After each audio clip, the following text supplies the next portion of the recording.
로마 신화에서 가장 사랑받던 신은 비너스입니다. 여러분, 화장실에 가면은 남자 화장실 쪽에는 화살 표시가, 여자 화장실 쪽에는 동그라미 밑에 열 십자가 있는 표시가 되어져 있습니다. 바로 이 여성 화장실을 표현하는 동그라미 밑에 열 십자는 비너스가 사용하던 미의 상징 거울을 의미합니다. 비너스가 거울을 보고 자기를 관찰하다가 자기가 자기에게 반하곤 했답니다. 얼마나 예뻤던지.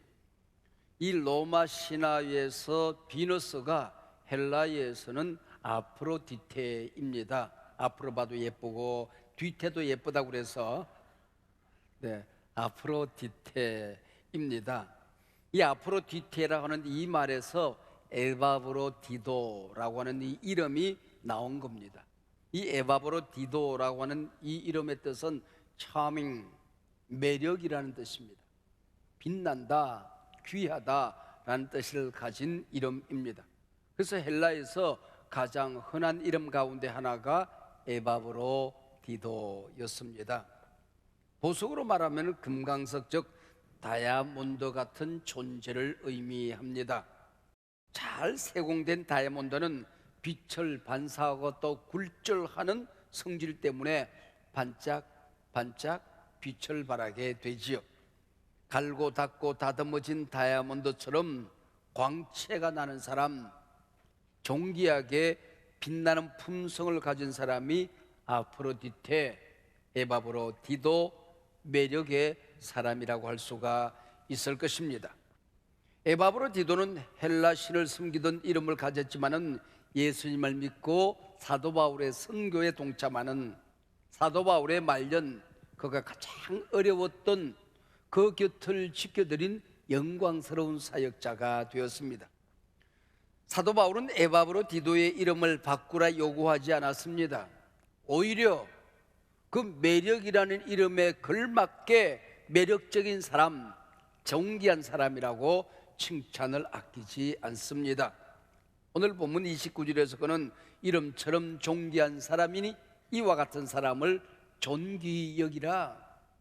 에바브로디도 같은 사람을 교회 안에서 또 너희 곁에서 발견되는 대로 존귀 여기라, 그렇게 말합니다. 에바브로디도의 어떤 품성 때문에, 어떤 사역 때문에, 어떤 자세 때문에 이렇게 존귀 여기라 사도 바울은, 성경은 말씀하고 있는 것일까요?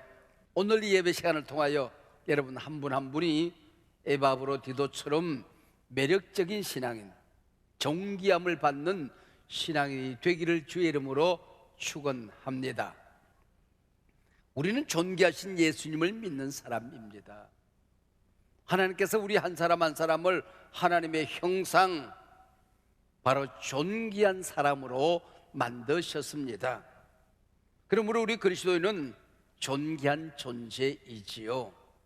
세상 어디에 가나 존귀함을 받아야 합니다. 존귀하게 살아야 합니다. 서로가 서로를 존귀하게 여겨야 합니다. charming, 매력, 존귀함, 이게 바로 그리스도인의 정체성입니다. 한 걸음 더 나아가 우리가 이 땅에 살아가며 우리가 누리게 될 자존감이지요. 하나님은 존귀한 아들이 된 우리를 세상으로부터 멸시, 천대, 비웃음, 조롱받으며 사는 모습을 보고 싶어 하지 않습니다. 사도 바울은 너희 연소함으로 인하여 업신여김을 받지 말라 그랬습니다. 나이 어리다는 사역자가 되어서 조롱받는 그런 사역자가 되어서는 안 된다 말씀하고 있습니다.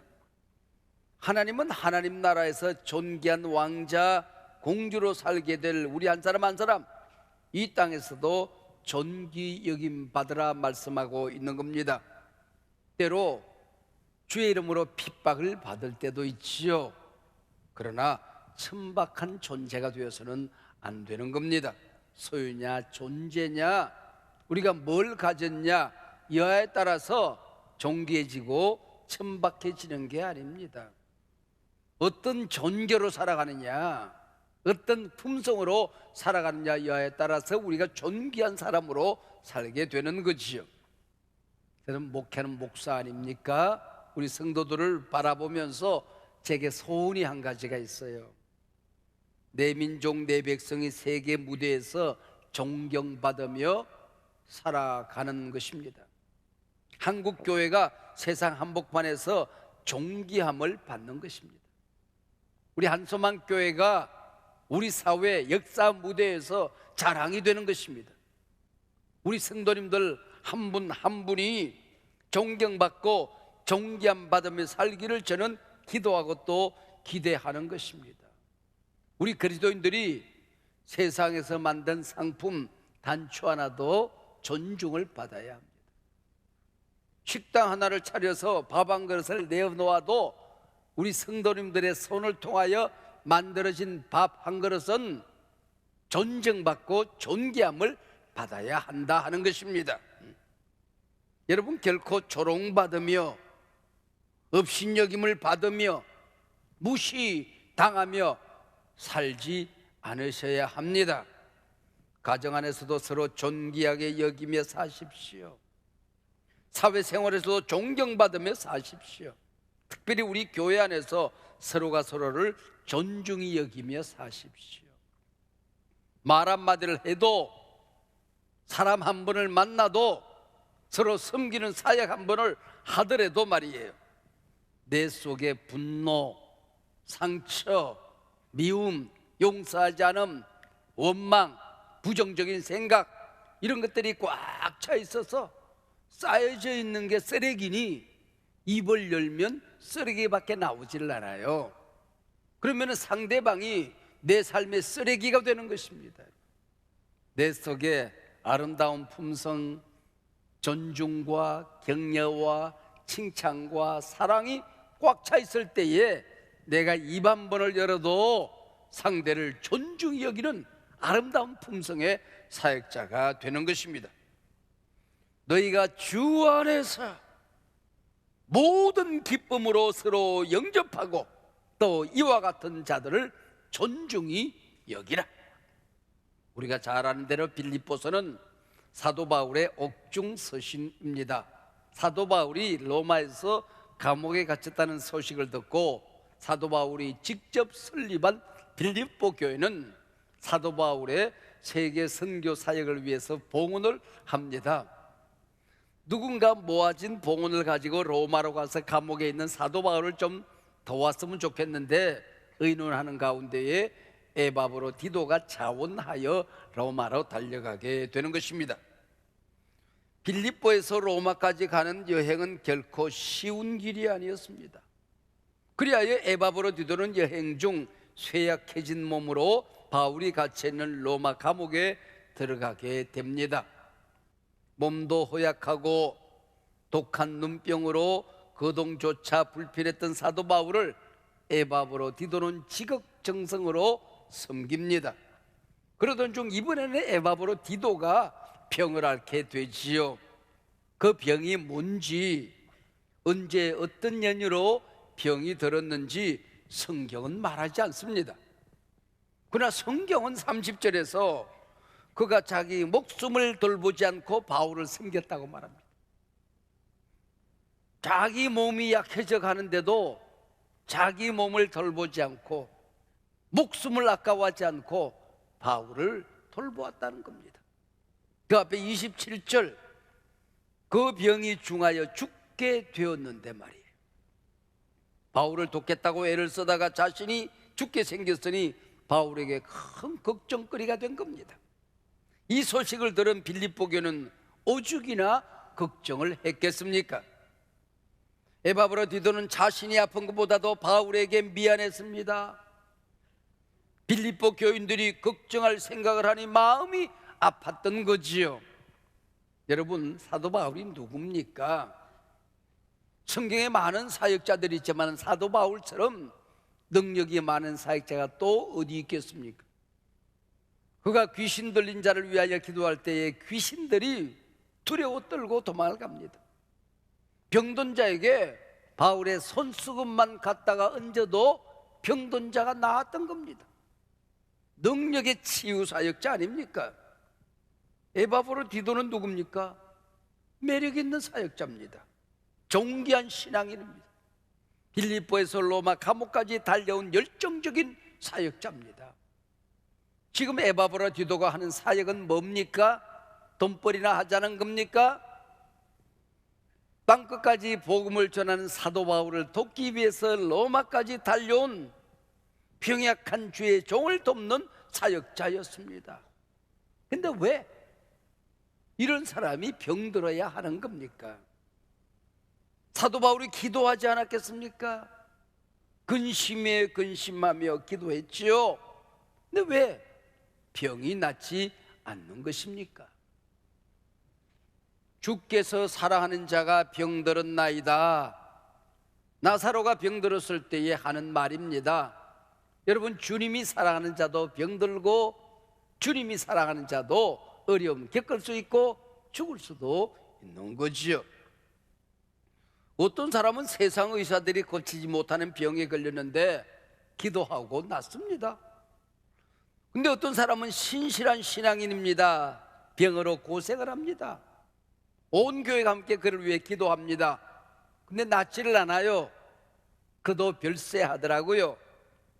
어떤 사람은 감옥에 갇혔는데 기적적으로 엉문이 열리고 살아납니다.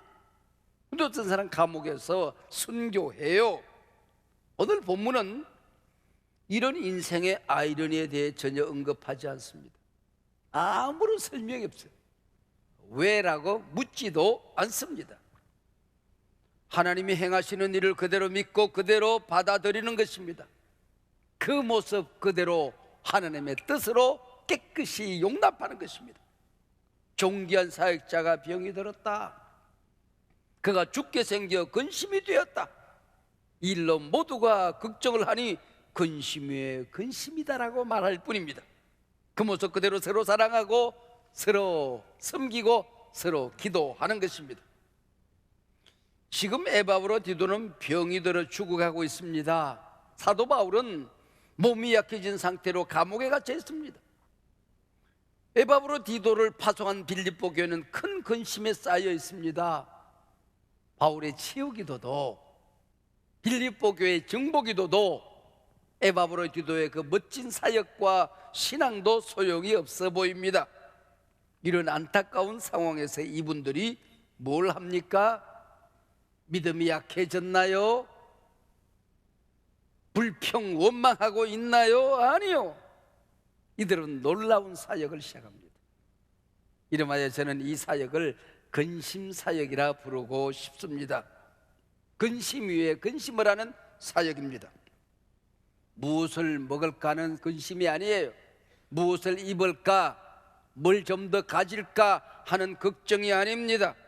서로가 서로를 먼저 걱정해 주는 차원 높은 하나님 나라를 세우기 위한 연약해진 지체를 어떻게 잘 돌봐드릴까, 어떻게 하면 서로를 섬길까 하는 근심이었지요. 걱정거리를 사랑으로 승화시키는 사역이었던 것이요.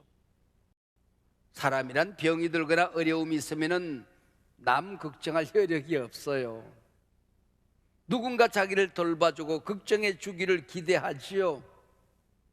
조금만 내 몸 아프면은 지구가 벌떡 일어나서 자기를 도와주길 기대하는 게 인지상정입니다.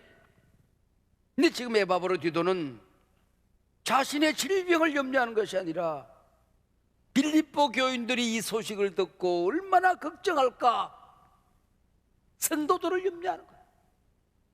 교회를 걱정하는 것입니다. 자신을 걱정해주는 사도 바울 선생님을 걱정하는 겁니다.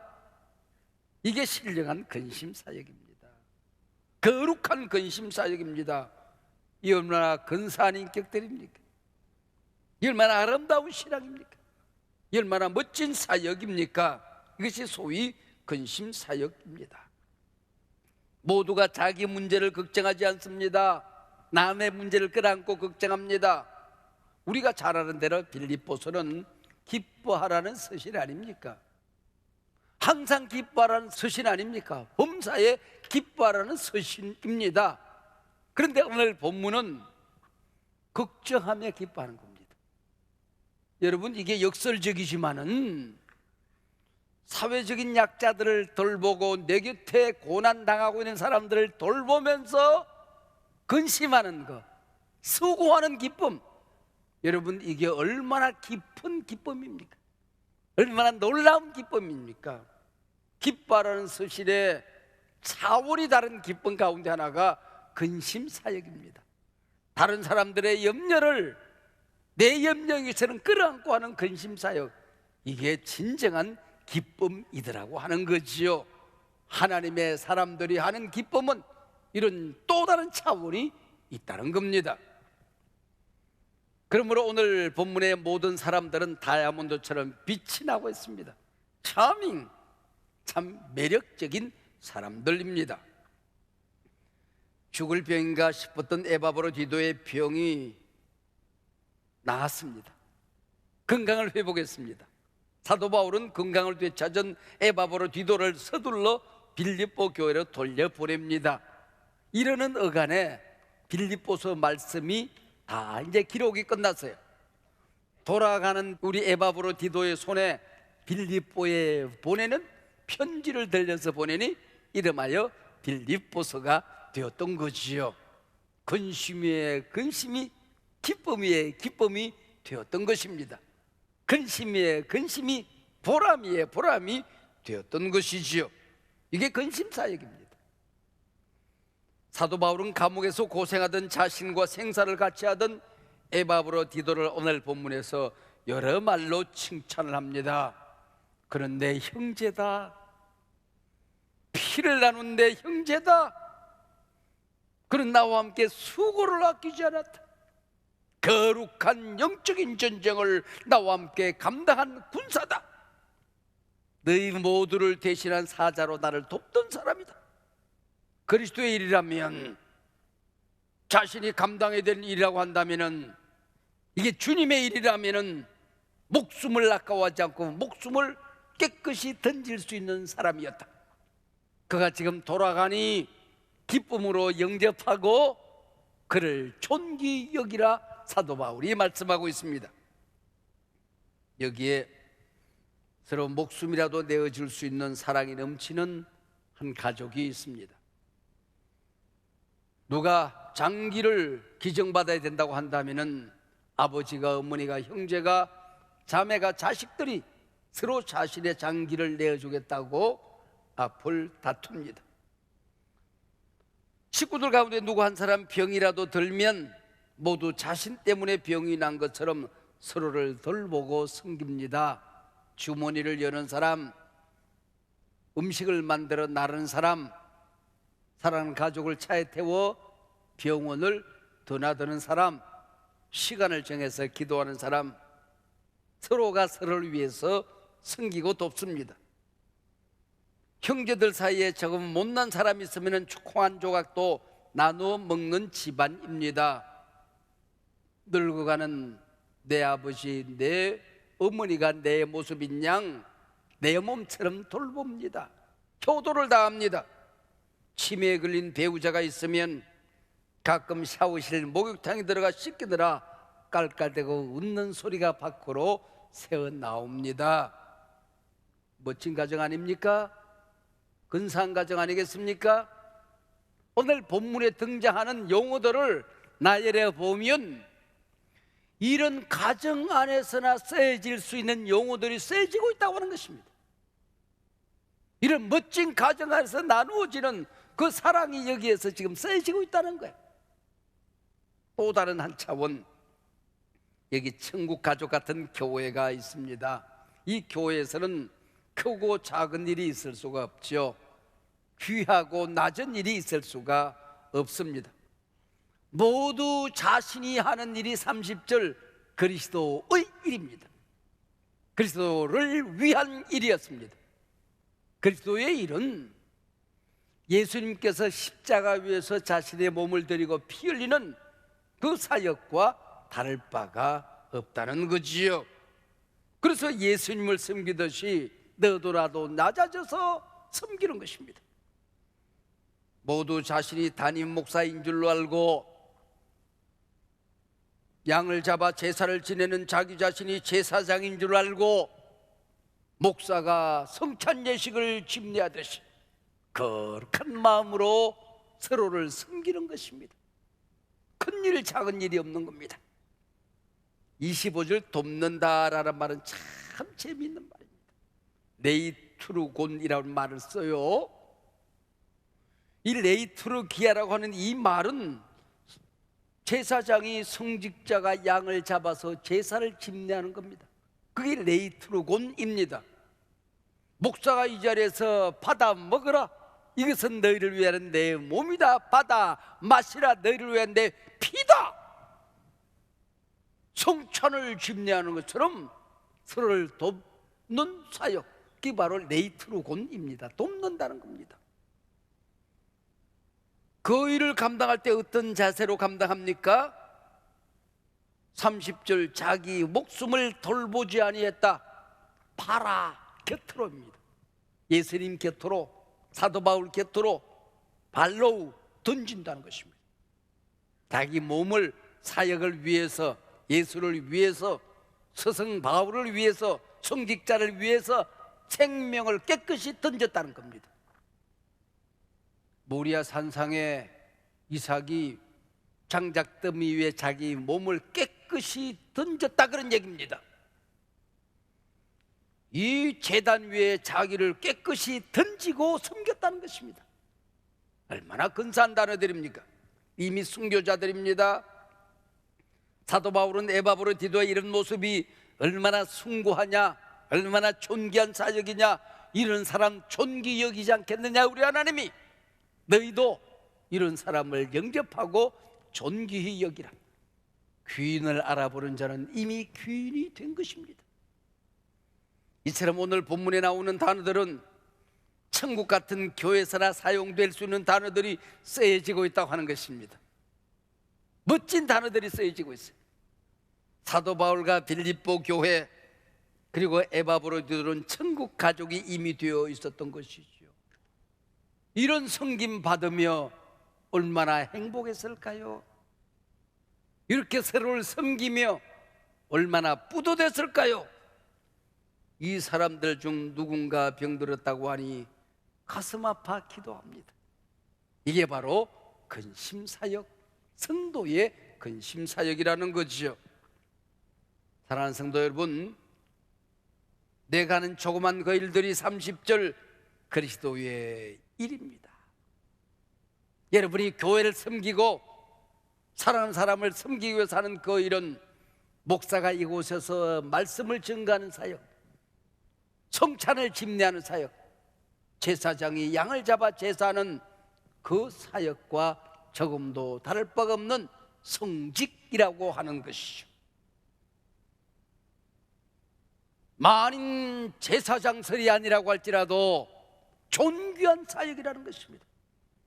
이런 일을 감당하고 있는 사람, 이런 일을 감당한 사람 영접해라, 존귀 여기라 말씀하고 있는 것이죠.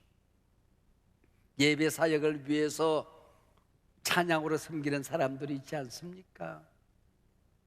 이 예배 사역을 위해서 구석구석에서 오시는 분들을 안내하는 분들이 계시지 않습니까? 밖에서 안에서, 목장 안에서 속썩이는 목은 한 사람을 위해서 가슴앓이 하는 목자의 아픔이 있지 않습니까? 세상에 나가서 사회적인 약자들을 돌보기 위해서 내 시간을 내고 내 몸을 던지는 사람들이 있지 않습니까? 그 모든 사역이 성직이라고 하는 것입니다. 우리 집에서 하는 것이든 직장에서 하는 것이든 주님을 위하여 하는 일이라면, 내가 하나님 나라를 위하여 섬기는 일이라고 한다면 그리스도의 일, 성직이라고 오늘 본문이 우리에게 말씀하고 있습니다. 자기 자신을 존귀히 여겨야 됩니다. 내 곁에 있는 사람들을 존귀히 여기며 살아가는 것입니다. 우리 예수 안에 작은 일은 없다라는 조그만한 글을 읽으려고 합니다. 오래전에 제가 어디서 본 글인데 그 내용만 기억하지 그 문장이 생각이 안 나요. 제가 다시 한번 써본 겁니다. 작은 일은 없다. 작은 꽃에서 아름다움을 보는 눈이 깨끗한 마음을 얻고 작은 인연 소중히 여기는 사람이 귀인을 얻는다. 작은 선물에 감격하는 사람이 사랑을 얻고 작은 응답에 감사하는 사람이 큰 선물을 얻는다. 주 안에 작은 말씀, 작은 일은 없다. 작은 섬김이 주님을 섬기는 일이다.